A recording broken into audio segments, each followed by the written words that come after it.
أعوذ بالله من الشيطان الرجيم بسم الله الرحمن الرحيم رب اشرح لي صدري ويسر لي أمري واحلل عقدة من لساني يفقهوا قولي الحمد لله والصلاة والسلام على رسول الله وعلى آله وصحبه ومن والاه أما بعد. Inshallah, today, brothers, we'll be talking about jihad.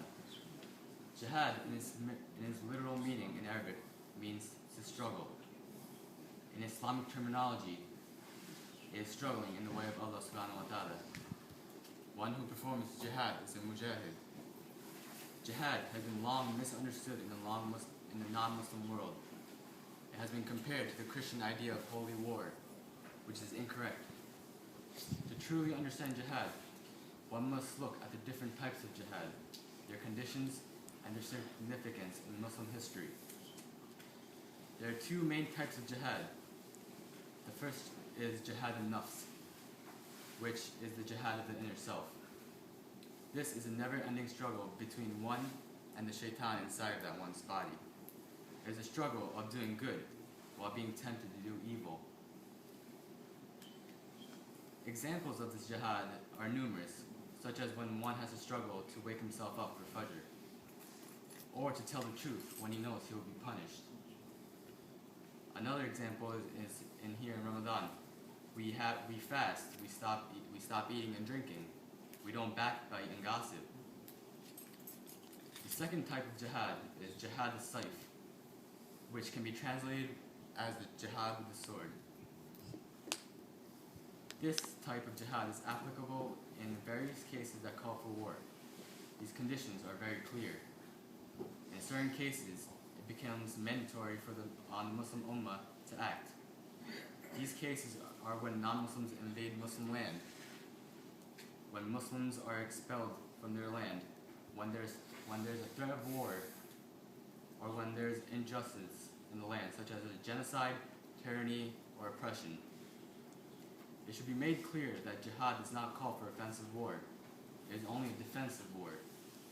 Both types of jihads have strict rules and guidelines which must be adhered to. There are certain conditions to jihad which, if not met, make it void of any good. The whole concept of jihad is to gain the pleasure of Allah subhanahu wa ta'ala. If that is not the sole intention, it is not jihad. Islam teaches us that the two most important things are the intention and the action. The action has to be acceptable by Islamic ruling. Islam dictates that in jihad as-sayf, one is not allowed to harm any civilians, women, children, elders, animals, or plant life. But there's an exception to plant life, only if the enemy uses the plant life as a defense. In this case, the Muslim army is allowed to destroy it. The Muslim army is not also allowed to destroy homes, hospitals, schools, religious institutions, or any vital part of the society. These strict conditions are not allowed to be broken. If the Muslim army breaks any of these rules, it is held accountable in front of the Khalifa. Jihad is a fundamental part of the Muslim Ummah. It has been very important in Muslim history.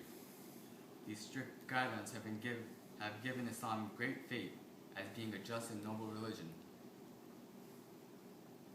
Islam is very different from other religions in that way.